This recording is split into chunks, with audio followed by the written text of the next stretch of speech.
Hari ini kita akan membahas salah satu konsep paling menarik dalam fisiologi manusia, yaitu tentang potensial aksi, perubahan cepat dan besar pada potensial membran yang merupakan dasar komunikasi jarak jauh di tubuh kita. Kita ingin berbagi pengetahuan tentang topik ini dengan cara yang mudah dipahami menggunakan analogi kehidupan sehari-hari. Proses ini adalah contoh nyata bagaimana tubuh kita itu dirancang untuk bekerja secara efisien dan harmonis. Pertama, apa sih potensial aksi itu? Jadi, apa sih potensial aksi itu dan bagaimana dia bisa berbeda dari potensial berjenjang? Jadi, potensial aksi adalah perubahan cepat dan besar pada potensial membran yang mencapai ambang batas tertentu yang memicu respons semua atau tidak sama sekali. Berbeda dengan potensial berjenjang yang hanya menyebar secara lokal dan memudar. Kemudian, kenapa sih analogi tombol on-off itu digunakan untuk memahami potensial aksi? Karena tombol on-off itu bekerja dengan prinsip semua atau tidak sama sekali, yang mirip dengan cara potensial aksi hanya terjadi jika depolarisasi awal mencapai ambang batas tertentu. Lalu, apa sih karakteristik utama potensial aksi?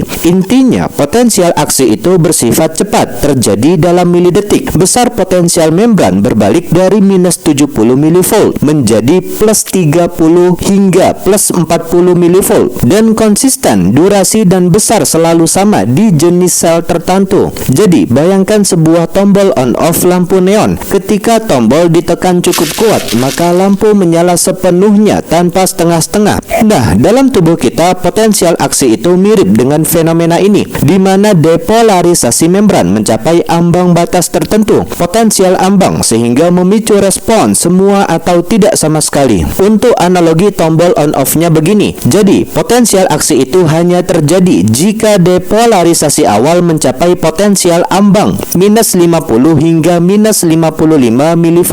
Nah, jika tidak mencapai ambang, maka tidak ada potensial aksi yang tercipta. Ini adalah prinsip all or none. Lalu, untuk karakteristik potensial aksinya begini. Pertama, cepat, yaitu potensial aksi itu terjadi dalam waktu sangat singkat, biasanya hanya 1 milidetik di neuron. Kedua, besar, yaitu potensial membran itu berbalik dari minus 70 mV menjadi plus 30 hingga plus 40 mV, lalu kembali ke nilai istirahat. Ketiga, konsisten, yaitu durasi dan besar potensial aksi selalu sama di jenis sel tertentu. Selanjutnya, ada studi kasus pertama tentang epilepsi absans, yaitu ketika tombol on-off menyala terus-menerus, semacam ada detak yang tidak bisa berhenti. Jadi, ada seorang anak perempuan 6 tahun yang sering melamun 20-30 kali sehari. Nah, tiba-tiba selama 10 detik dia berhenti bicara, matanya menatap kosong, lalu kembali normal. Di sisi lain, EEG menunjukkan ada gelombang spike and wave 3 Hz, bukan kehilangan kesadaran. Akan tetapi, neuron talamus menembakkan potensial aksi secara sinkron dan berulang, sehingga muncul masalah baru bahwa ada mutasi pada kanal T-type kalsium CACNA1H yang menyebabkan neuron talamusnya terlalu mudah terdepolarisasi, sehingga setiap ada input kecil maka efeknya mencapai ambang. Akibatnya potensial aksi terpicu. Tapi karena sifat burst firing satu potensial aksi, sehingga ada runtunan potensial aksi. Nah, sinyal ini menyebar ke korteks, menyebabkan henti aktivitas sadar sementara. Hal ini adalah prinsip all or none yang berulang tanpa kontrol, bukan kegagalan. Solusinya apa? Bisa dengan etosuximid, yaitu blok kanal T-type kalsium yang bisa menghentikan burst firing. Nah, dalam 1 minggu serangan berhenti sehingga sang anak kembali fokus di sekolah. Nilai tambah dan insight-nya kita semakin luas, teman-teman. Ilmu kita semakin banyak bahwa all or none itu bukan jaminan stabilitas. Ia bisa menjadi sumber kaskade jika tidak diatur oleh sistem penghambat. Cara berpikir kita semakin kokoh bahwa terkadang masalah itu bukan pada prinsipnya, tapi pada sistem pengendali yang mengelilinginya. Keyakinan kita terus-menerus baru, komitmen total, all in, itu butuh batas waktu. Tanpa itu, dia menjadi kekacauan. teman-teman. Pesannya apa? Jadi, jangan salah paham. Semua atau tidak sama sekali itu bukan berarti selamanya atau tidak sama sekali. Nah, dalam hidup kita, ada kalanya seperti dalam neuron, komitmen butuh periode refraktor, waktu untuk pulih sebelum bertindak lagi. Hal ini menunjukkan bahwa potensial aksi adalah bahasa universal yang digunakan oleh sel pekarangsang untuk berkomunikasi. Kedua, mekanisme potensial aksi. Sebenarnya, bagaimana sih kanal ion berpintu listrik itu berkontribusi pada fase-fase potensial aksi? Caranya, kanal natrium berpintu listrik itu bertanggung jawab atas depolarisasi cepat dengan memungkinkan ion natrium masuk ke dalam sel. Di sisi lain, kanal kalium berpintu listrik itu bertanggung jawab atas repolarisasi dengan memungkinkan ion kalium keluar dari sel. Lalu, apa saja sih fase-fase potensial aksi dan bagaimana mereka bekerja? Fase-fase potensial aksi meliputi: pertama, depolarisasi cepat kanal natrium terbuka; kedua, repolarisasi kanal kalium terbuka; ketiga, hyperpolarisasi singkat opsional; dan yang keempat, pemulihan pompa natrium kalium mengembalikan gradien ion. Kemudian, kenapa sih pompa natrium kalium itu penting dalam pemulihan setelah potensial aksi? Karena pompa natrium kalium itu aktif memulihkan distribusi ion natrium dan kalium ke kondisi semula, sehingga sel itu siap untuk potensial aksi berikutnya. Jadi, bayangkan sebuah pintu otomatis yang membuka dan menutup dengan cepat dan terkoordinasi. Nah, dalam tubuh kita, kanal ion berpintu listrik adalah seperti pintu ini yang membuka dan menutup untuk mengatur aliran ion selama potensial aksi. Untuk fase-fase potensial aksinya begini. Pertama, depolarisasi cepat. Jadi, ketika potensial membran mencapai ambang batas, kanal natrium berpintu listrik itu terbuka dengan cepat. Nah, ion natrium itu masuk ke dalam sel yang menyebabkan depolarisasi cepat hingga potensial membran mencapai plus 30 hingga plus 40 mV. Kedua, repolarisasi. Jadi, setelah beberapa milidetik, kanal natrium berpintu listrik itu tertutup dan di sisi lain kanal kalium berpintu listriknya kebuka. Nah, ion kalium keluar dari sel yang menyebabkan repolarisasi hingga potensial membran kembali mendekati nilai istirahat yaitu minus 70 mV.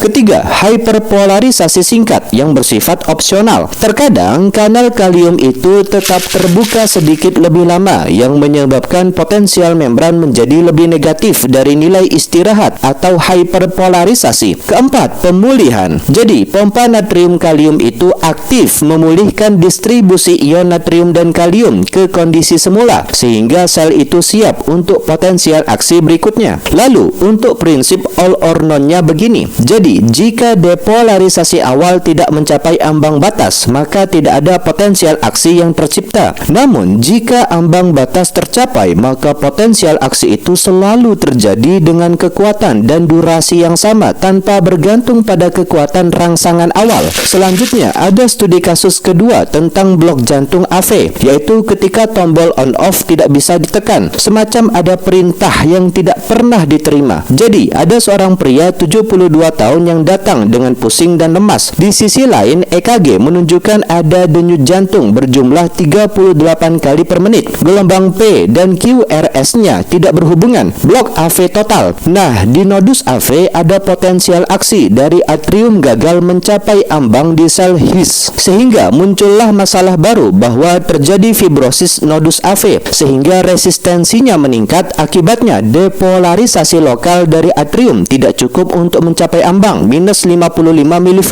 di sel His. Efeknya tidak ada potensial aksi sehingga tidak ada konduksi ke ventricle. Hal ini adalah kegagalan mencapai ambang, bukan kegagalan potensial aksi itu sendiri. Solusinya apa? Bisa dengan pemasangan pacu jantung yang bisa menggantikan sinyal yang tidak bisa menembus. Nah, dalam 1 jam denyut jantung naik ke 70 kali per menit sehingga gejalanya hilang. Nilai tambah dan insight-nya kita semakin luas, teman-teman. Ilmu kita semakin banyak bahwa all or none itu berarti tidak ada hampir. Kalau dekat ambang sama dengan berarti gagal total. Cara berpikir kita semakin solid bahwa terkadang jarak 1 mV itu lebih menentukan daripada 100 mV. Keyakinan kita terus-menerus baru bahwa dalam sistem biner terdapat ambang bukan garis, ia adalah jurang. Pesannya apa? Jadi, dalam hidup kita jangan puas dengan hampir cukup. Terkadang yang memisahkan keberhasilan dan kegagalan bukan seberapa keras kita mencoba, tetapi apakah kita bisa melampaui ambang kritis. Hal ini menunjukkan bahwa potensial aksi adalah tombol on-off biologis yang bekerja secara tuntas atau gagal. Ketiga, penyebaran potensial aksi. Sebenarnya, bagaimana sih potensial aksi itu menyebar sepanjang membran plasma? Caranya, potensial aksi itu dimulai di satu titik kecil pada membran plasma, kemudian depolarisasi lokal itu memicu pembukaan kanal natrium berpintu listrik di area sekitarnya, menciptakan potensial aksi baru secara berurutan. Kemudian, kenapa sih potensial aksi itu bersifat non-dekremental? Karena setiap segmen membran plasma itu menghasilkan potensial aksi baru dengan kekuatan penuh, sehingga sinyalnya tidak melemah atau hilang selama perjalanannya. Selanjutnya, kenapa sih penyebaran potensial aksi itu disebut gelombang global? Karena potensial aksi itu menjalar sepanjang membran plasma tanpa kehilangan energi, yang menciptakan gelombang yang kuat dan andal untuk komunikasi jarak jauh. Jadi, bayangkan sebuah deretan domino yang jatuh satu persatu tanpa kehilangan momentum. Nah, dalam tubuh kita, penyebaran potensial aksi itu mirip dengan fenomena ini, di mana sinyal menjalar sepanjang membran plasma tanpa kehilangan kekuatan. Untuk prinsip penyebaran lokalnya begini, teman-teman. Jadi, potensial aksi itu dimulai di satu titik kecil pada membran plasma. Lalu, depolarisasi lokal itu memicu pembukaan kanal natrium berpintu listrik di area sekitarnya, yang menciptakan potensial aksi baru di area tersebut. Nah, proses ini terjadi berurutan, menyebabkan sinyal menjalar sepanjang membran tanpa kehilangan kekuatan. Lalu, untuk non-dekremental spreadnya begini. Jadi, tidak seperti potensial berjenjang yang memudar karena kebocoran arus. Potensial aksi bersifat non-dekremental. Nah, hal ini karena setiap segmen membran plasma itu menghasilkan potensial aksi baru dengan kekuatan penuh. Selanjutnya, ada studi kasus ketiga tentang sindrom Anderson-Tawil, yaitu ketika tombol on-off tidak bisa mati, semacam ada detak yang tersesat dalam depolarisasi. Jadi, ada seorang remaja yang mengalami aritmia ventrikel dan kelemahan otot periodik. Di sisi lain, genetik itu menunjukkan mutasi pada KCNJ2, gen yang mengkode kanal kalium KIR2.1 di sel jantung dan otot. Terdapat potensial istirahat minus 60 mV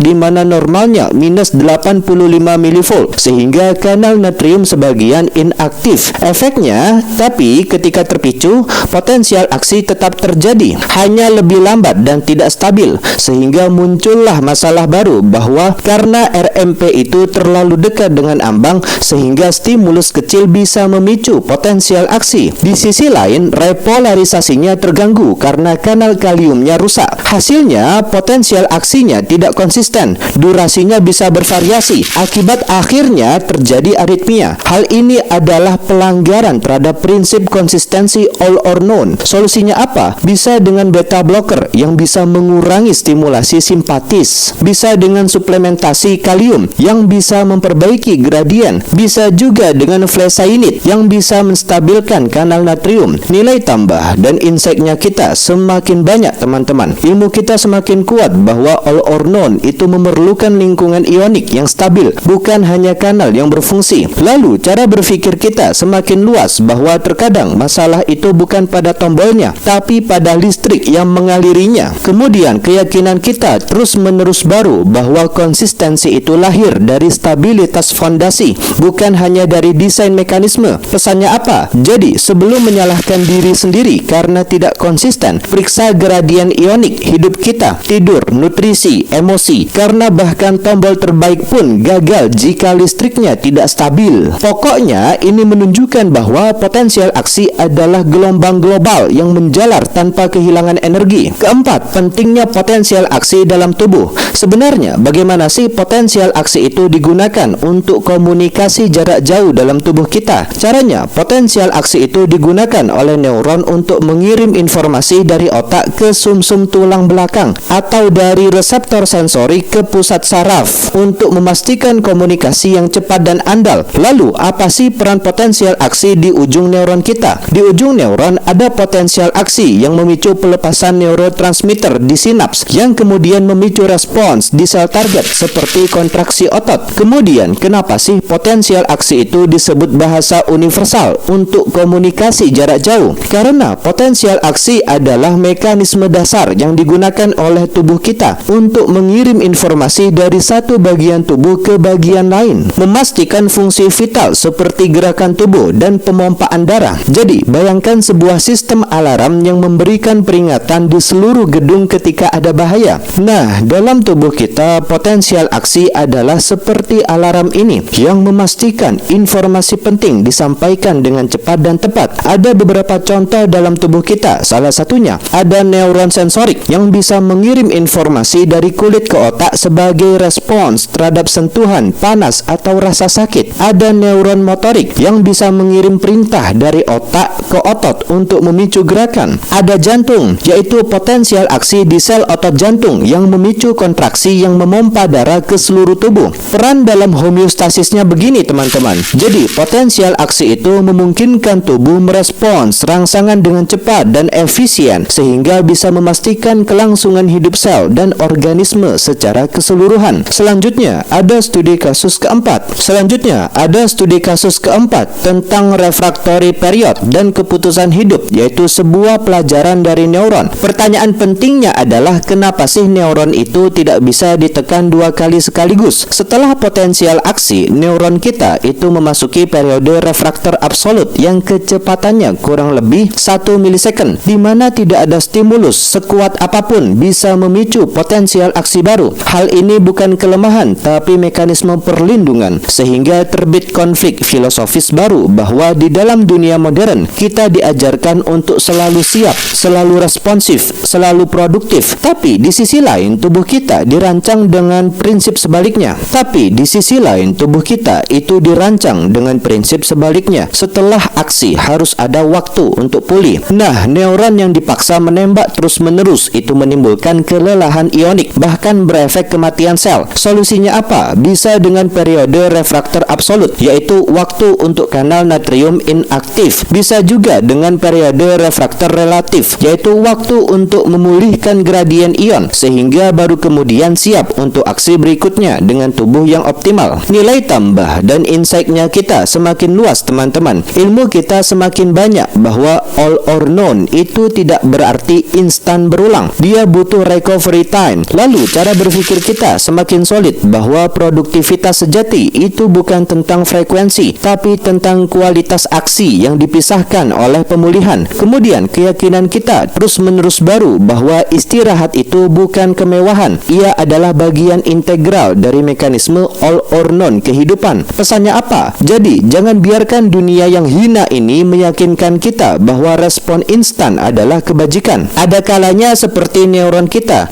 berhak atas periode refraktor, waktu di mana kita tidak bisa dan tidak perlu merespons, karena tanpa itu tidak ada aksi yang benar-benar utuh. Hal ini menunjukkan bahwa potensial aksi adalah mesin utama yang menjaga stabilitas dan fungsi tubuh. Setelah pembahasan yang panjang, tibalah kita di kesimpulan bahwa ada harmoni dalam potensial aksi, semacam ada prinsip all or none sebagai filosofi hidup. Jadi, prinsip potensial aksi semua atau tidak sama sekali itu mengajarkan kita 4 kebenaran universal. Jadi, prinsip potensial aksi semua atau tidak sama sekali itu mengajarkan kita 4 kebenaran universal. Pertama, tidak ada jalan tengah dalam komitmen, akan tetapi komitmen yang butuh batas waktu. Yang kedua, kalau mendekati ambang itu bukan berarti gagal total, jadi pastikan kita melampauinya. Yang ketiga, konsistensi itu lahir dari stabilitas lingkungan, bukan hanya dari niat. Yang keempat, setelah aksi harus ada refraksi, karena kehidupan bukan maraton tanpa henti, tapi rangkaian sprint yang dipisahkan oleh nafas. Jadi intinya, tubuh manusia itu tidak percaya pada coba-coba. Ia hanya mengenal lakukan sepenuhnya atau jangan lakukan sama sekali. Dan dalam kedisiplinan biner itu terletak keanggunan kehidupan. Intinya, tubuh manusia itu tidak percaya pada coba-coba. Ia hanya mengenal lakukan sepenuhnya atau jangan lakukan sama sekali. Dan dalam kedisiplinan biner itu terletak keanggunan kehidupan. Singkatnya, tubuh manusia itu tidak percaya pada coba-coba. Ia hanya mengenal lakukan sepenuhnya atau jangan lakukan sama sekali. Dan dalam kedisiplinan biner itu terletak keanggunan kehidupan. Perubahan yang bisa kita alami setelah menonton video ini adalah cara berpikir kita semakin luas bahwa kita melihat keputusan bukan sebagai spektrum, tapi sebagai titik ambang yang harus dilampaui. dijauhi atau dihindari. Keyakinan kita semakin solid bahwa kita percaya bahwa kualitas hidup kita ditentukan oleh kemampuan kita menghormati periode refraktor dalam tubuh kita, pikiran kita, dan jiwa kita. Tindakan kita semakin berkualitas bahwa kita lebih berani mengatakan tidak sampai kita siap mengatakan ya sepenuhnya. Sebagai calon dokter, pahamilah, kita bukan hanya mengobati tubuh, kita memulihkan kemampuan pasien untuk mengatakan ya dengan sepenuh hati dan tidak tanpa rasa bersalah. Teman-teman sekalian, potensial aksi adalah salah satu mekanisme paling elegan dalam tubuh kita. Ia adalah hasil interaksi antara kanal ion berpintu listrik, gradien elektrokimia, dan perpindahan ion. Ia memungkinkan tubuh mengirim informasi jarak jauh tanpa kehilangan kekuatan, memastikan komunikasi yang cepat dan andal. Ia adalah fondasi bagi fungsi vital tubuh seperti penghantaran informasi, gerakan tubuh, dan pemompaan darah. Dengan pemahaman ini, kita dapat lebih menghargai betapa kompleks dan harmonis tubuh kita. Sebagai calon dokter, kita semua memiliki tanggung jawab besar untuk mempelajari dan memahami mekanisme ini sehingga dapat memberikan perawatan terbaik bagi pasien di masa depan.